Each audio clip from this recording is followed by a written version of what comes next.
Well, hello everybody. Welcome inside Mission Control. We're welcoming the East Paulding Middle School students in Dallas, Georgia. We know you guys are outside Atlanta, and I'm very pleased to have Heather Paul with me. She is a mechanical engineer.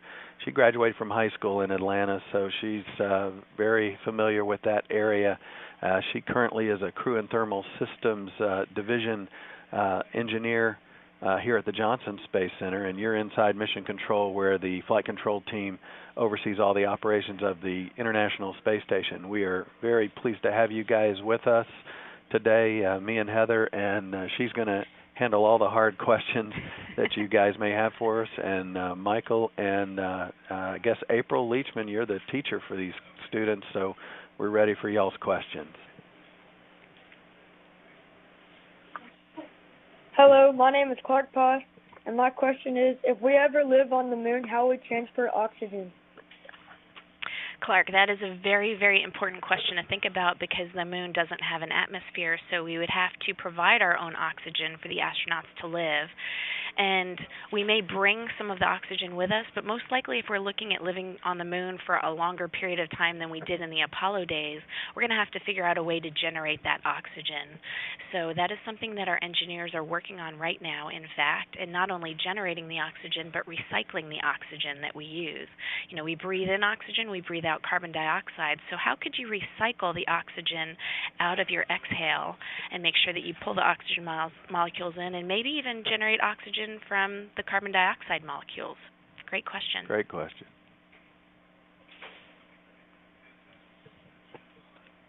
Hello, my name is Seth Grennan, and will we ever be able to walk on the moon or walk on Mars?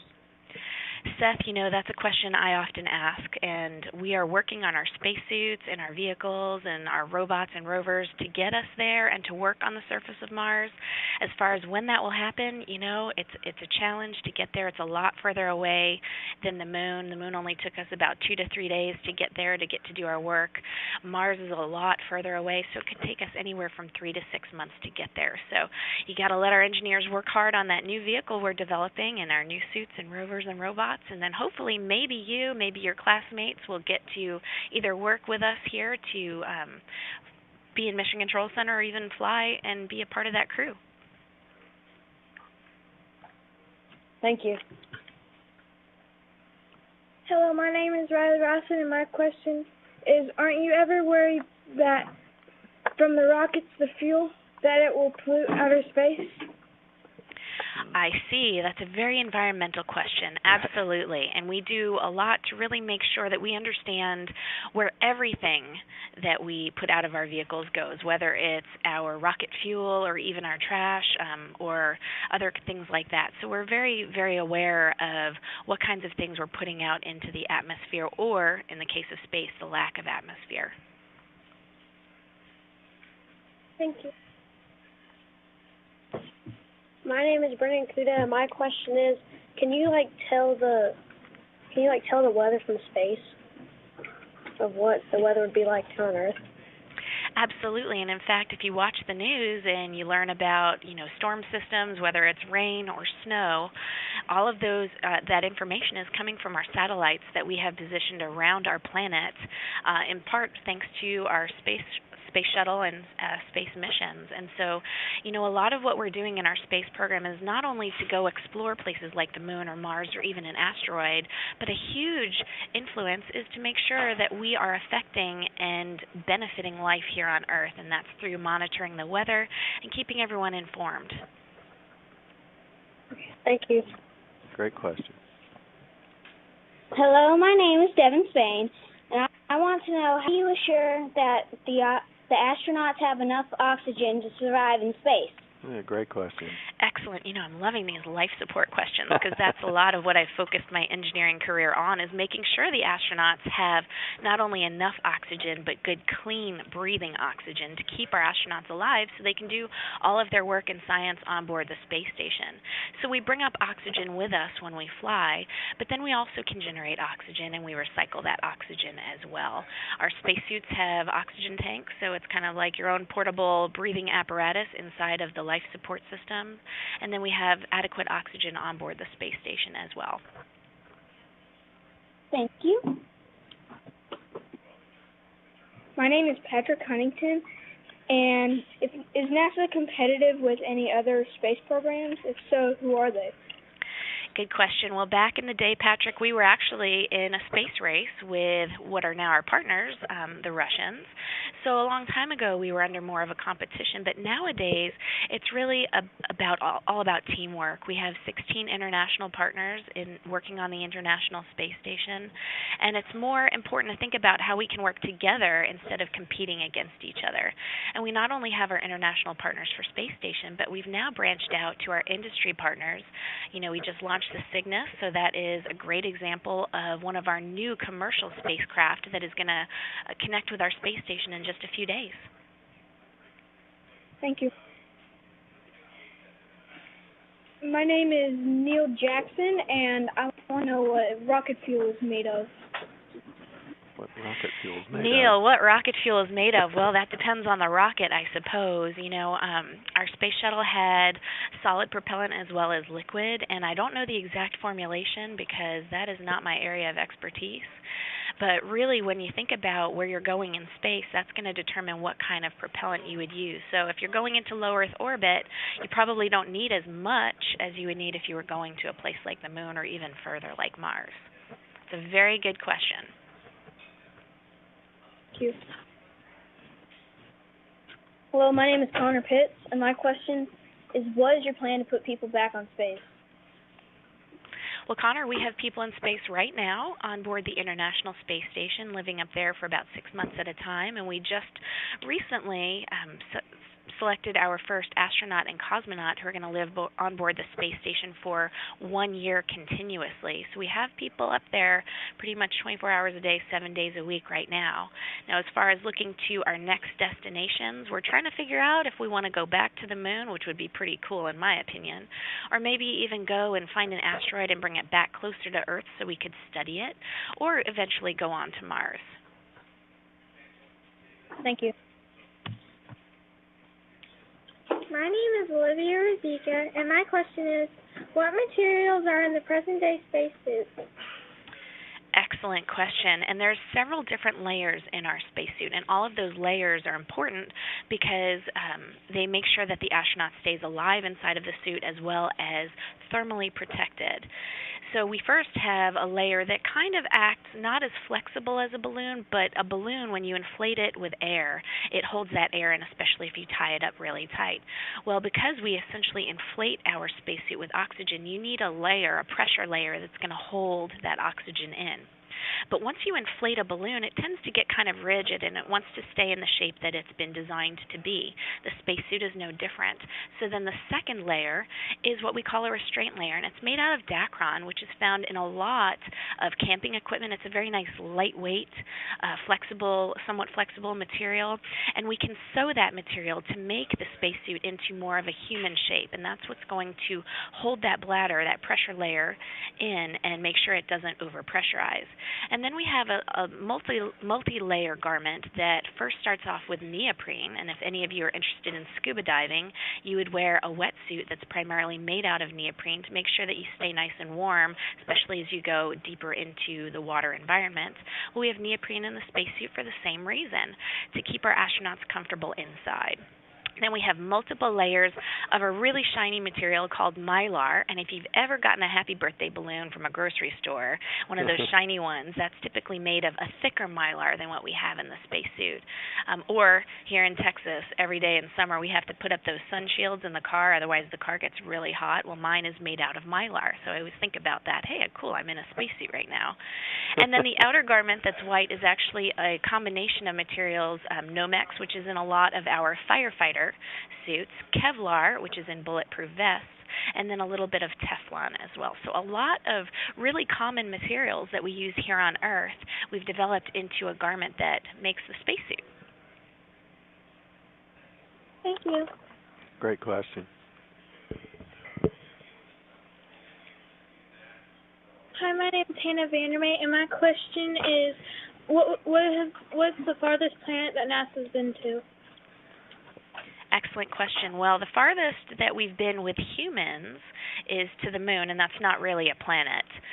But of course, we've got our rovers on Mars right now, and we've got a lot of different vehicles that are out there exploring space even beyond. And I think one recently just even went beyond our solar system. Yeah, Voyager 1. That's right. Voyager 1 is out there collecting great information for our scientists and engineers. Thank you. Hi, my name is Drew Patterson. I was going to ask, how many degrees have you earned? All right, Drew. Well, that is a great question. I started It's off. going to be a long answer. I started off at Auburn University in Alabama, and I studied mechanical engineering and Spanish, so I have 2 undergraduate degrees. And during that time, I actually was also a student working at NASA, so it was a great way to kind of get some work experience in to try to figure out what type of engineering work I'd want to do when I eventually got hired here. I then went to the University of Texas at Austin to continue my mechanical engineering studies, and I got a master's degree there. Then I joined the NASA workforce, and a few years afterwards, I realized that I just was not done with my education, and I went to the University of Houston Clear Lake and got a master's degree in fitness and human performance to really get a better understanding of how the human body works when we're under exercise. And I've spent a long time working with our spacesuit team, and we talk about working in the spacesuit is really about 6 to 8 hours of exercise. So thinking about how to prepare enough oxygen for them to breathe, you have to understand how that exercise affects your heart rate, your lung capacity.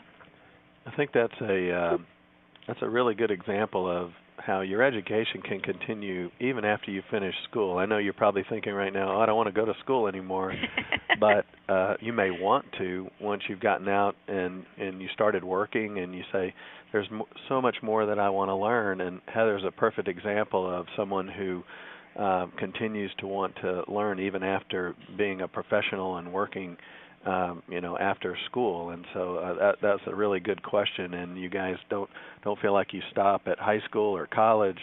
You can keep learning even after you're working.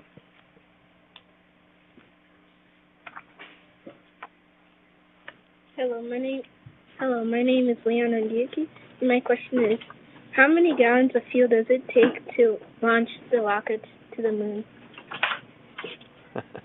Man, this is a toughie. I don't know. I'd have to go and look that up. Yeah, I know that the space shuttle, which we just retired, obviously, it's about 500,000 gallons of propellant, oxygen and hydrogen that's required to get a space shuttle into orbit. And the moon rockets back in the late 60s and early 70s was even more than that.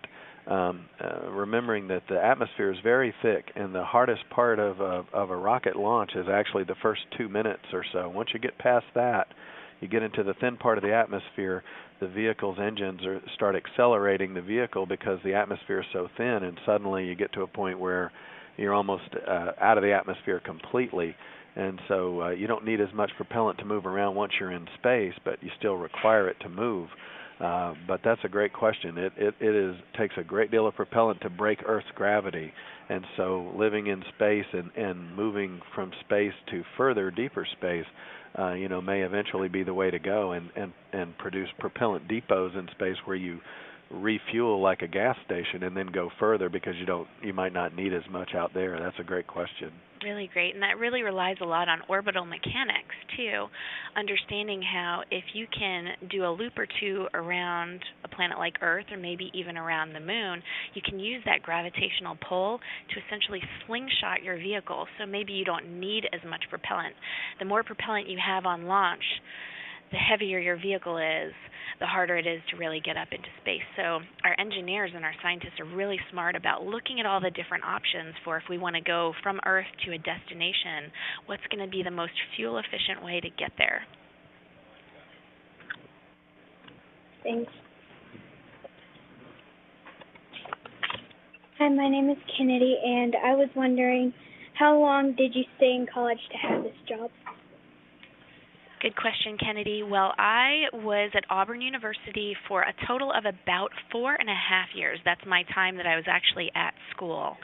But I was also taking some time to do a semester at school and then a semester at NASA. So it took me probably about 7 years total to get through my school as well as my work experience. And I decided to extend out my work experience a little bit because I just loved so much working here, and it really helped me to understand what all of those theories and those homework projects that I had to learn at school, how to apply them to really cool stuff that could fly in space. So I thought it was an important thing for me to really do my research here at NASA too, to figure out where I would best fit in and what I wanted to do with my career. Then my graduate degree took me about 2 years, and even then I was still alternating between a semester at school and a semester here in Houston, Texas.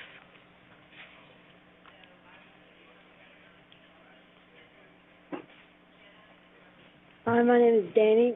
What is your favorite part of your job? Oh, Danny, wow. I wish I could answer several things. You know, I think one of the favorite things that I think about when I get to work here is working with this great team of people. It's really all about teamwork here. When you look at the Mission Control Center, I mean, there's several people here that are all working together as a team to make sure our astronauts are living successfully and working on board the space station. And even behind the scenes, we have rooms full of people that are supporting each person here in Mission Control, and then engineers and scientists all across Johnson Space Center, all across the United States at our different NASA centers. And just the amount of teamwork and effort and communication, it's just amazing to be a part of.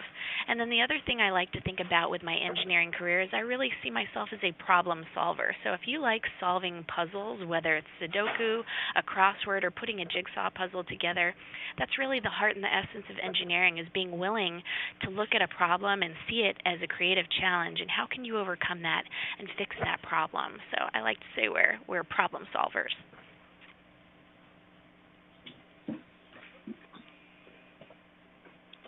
Hi, my name's Abby, and I was wondering about how old you were when you decided that you wanted to become an engineer. That's a great question. That's a great question, Abby. I was interested in space from a very, very young age, but when I decided I wanted to become an engineer was probably about your age. I started realizing that to be an astronaut, you could go down a couple of different career paths, and one of them was engineering. And the benefit with going into engineering was that if I didn't end up getting selected to be an astronaut, I could do what's really a very close second, which is be an engineer that works and trains the astronauts and develops the hardware that the astronauts get to use in space. And in fact, a lot of the training that our astronauts go through, our engineers have to do as well, especially when you're thinking about a spacesuit design or some hardware that the astronauts are going to use. Our engineers have to be familiar with working with that same equipment so that if there is something that happens in space, we can replicate it or simulate it here on Earth. So really, being an engineer for NASA is something that I thought about a long time ago. I didn't know which kind of engineer I wanted to be, but once I started looking at colleges, I realized that mechanical engineering was the way to go because of all of the different opportunities, the really foundational aspects of mechanical engineering would allow me to do just about any other type of engineering. Thank you.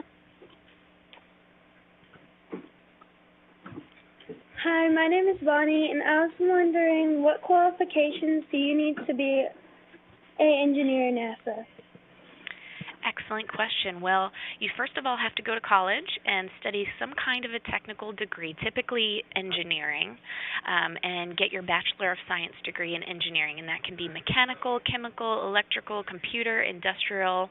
I work with so many different types of engineers, and really realizing that you may not even need to do that kind of engineering ultimately, because really we have to be able to kind of merge into other aspects of engineering.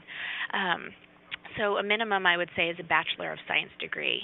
Now, some of our engineers like me choose to go on and get a master's, but it's not required. We also like to make sure that you have some work experience. So if you're interested in engineering, start looking at opportunities for internships, whether it's here at NASA, which of course I highly recommend, or with one of our contract partners or one of our commercial partners. There's a lot of opportunities out there to get that work experience. Thank you. Hello, my name is Angelica Santiago. My question is, how does a person sleep in space? A very important aspect of living in space. You got to make sure that you get enough rest. We have crew quarters where the astronauts basically can kind of close themselves up in their own little personal space. And really what they sleep in is something that looks a lot like a sleeping bag. They climb into it, their legs go in, and one of the more interesting things that the astronauts have shared with me about sleeping in space is that they miss that sensation of resting their head on a pillow. So we had to design a head strap that would go across the astronaut's head to tilt their head back and then rest on the back of their sleeping bag, essentially, to give them that feeling of sleeping. And a lot of times our astronauts can choose or not choose to restrain their arms. So sometimes if you see astronauts sleeping in space, their arms have risen up and they look a little bit like a mummy just in time for Halloween. But I've heard it's very comfortable to sleep in space. And really, we work our astronauts pretty hard and they do a lot of great work for us. So by the time they get to lay down or float and sleep, they're ready to catch a few Z's.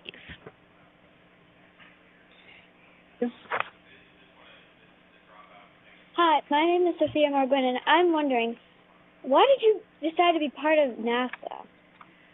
Excellent question. Well, back when I was about your age and I started looking at the different career options that were out there, I was so interested. I was already tied into what NASA was doing through various things with school, and I really just decided that to be an astronaut or even an engineer working in the space program, NASA was the place to be. Nowadays, there's even more opportunities. Of course, NASA is really at the forefront of working with our International Space Station and looking at future technologies, but there are a lot of contractor partners that we work with that offer a similar experience, and we have all of our international partners, so really the opportunities are even greater for you guys that are interested in working for the space program. Hi, my name's Emily Rogers, and I was wondering if you were working on any new spacesuits. Hey, Emily. Well, I love that T-shirt, so War Eagle to you. Absolutely. We are working on new suits right now, and we're trying to make our suits kind of multi-purpose because we don't know yet where we're going, but we're really focusing a lot on a suit to work with our new Orion vehicle, and it's going to look kind of like the suit that we wore when our astronauts launched and landed in the space shuttle, the bright orange Advanced Crew Escape suit. We're working on modifications to that to work with the requirements for our Orion program. And then we've got our engineers off working on a surface suit as well, something that's going to be a definite upgrade from what we used on the moon, much more mobile, hopefully lighter weight, and hopefully more efficient with the life support system. So maybe we can stay out longer or wear less weight on our back. So stay tuned, and maybe hopefully you can join our team as well. Thank you. Hi, I'm Elijah Pate, and I was wondering what happened if an astronaut gets sick? Can they go home early? Great question. A very important thing to think about. Now, our astronauts are trained in a little bit of medicine so they can kind of help each other, and we have some certain medications up there if they get a little under the weather. If it became really serious, we'd have to evaluate how to get them back home. But really, our astronauts are very, very well trained to take care of themselves in space. We also have a flight doctor that is here in Mission Control that monitors the crew health and makes sure that they're feeling well enough to stay up there and do the job. And if it's really an emergency, they do have their spacecraft that's always at the space station, so they can come home in an emergency fairly quickly. Mm-hmm. Great question. Thank you. Hi, my name is Madison Essen, and I was wondering, what have you learned from the Voyager 1 now that it's out of our solar system? That's an excellent question. You know, I think we're excited to see what we learn from Voyager 1. I think it just left not too long ago. So we have a little bit of time to figure out what we're going to see next. So hopefully stay tuned to the NASA.gov website, and we'll keep you guys informed. And the other great program that we're working on right now is the James Webb Space Telescope that is going to be a huge improvement. We've got the fantastic Hubble Space Telescope up right now, but James Webb is going to let us see even further out there to see what's going on. So there's a lot of really exciting things going on in the space program right now. I'm so excited you guys prepared these amazing questions, and I really do hope that you stay tuned in, and I hope that you can come and join our team. Yeah, we really do appreciate you guys coming into Mission Control and joining Heather and myself. We've had a great time, and as she said, those were great questions. And as she also alluded to, you kind of can see there are a ton of different jobs out there in the aerospace business and NASA and all the contractors. So we certainly would love to have you guys come and join us when you guys get out of college, and we're looking forward to it. And thanks again for coming and joining us here in Mission Control. Thank you.